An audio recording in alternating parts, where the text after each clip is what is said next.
Now, a drought has been declared for parts of England as the driest summer for 50 years continues.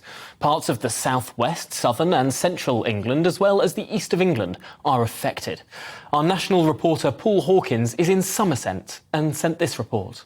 Here at Wimbleball Lake in Somerset in the southwest, you can see with your own eyes just how much this drought, this lack of rainfall over the past few months, certainly over July, the driest July in England since 1935, the effect it has had on the level of water, which has receded significantly, leaving behind very dry, very parched, very arid landscape. This lake is used for recreational activities, but frankly that's not the top concern at the moment. The top concern is how South West Water, indeed the water companies across England, are going to supply water to the general public and also to the many businesses and farmers, agriculture that rely on the water, because the ground here is so dry, so parched and arid.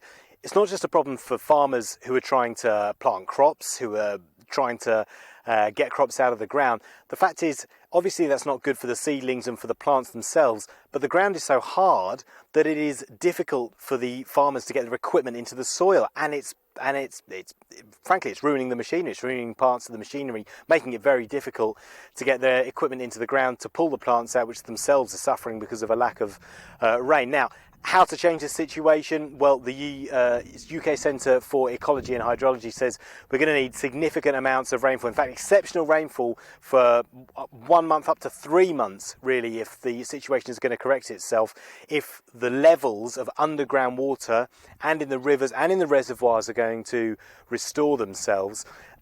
There are some scattered thunderstorms forecast for next week, but short, sharp, scattered, intense bursts of rain are no good. Falling on the hard ground, they just run off straight into the rivers and straight out to sea. They don't hang around in the soil long enough to replenish the reservoirs and the underground stores of water. So what we need is light rain over a long period, over large parts of England, for at least a couple of months. That's what the experts are saying, if this situation is going to correct itself. And then, of course, there's the problem with leaks as well within the water system. 25% of the problem comes from leaks in pipes, underground pipes, which actually is a better situation than it was many years ago. But still, a lot of experts are saying that the water companies need to get better at plugging leaks, and we as consumers need to become more efficient with our water use if we're going to conserve water in the future, and certainly if we're going to have to go through this again next summer if this autumn and this winter are as dry as the last one.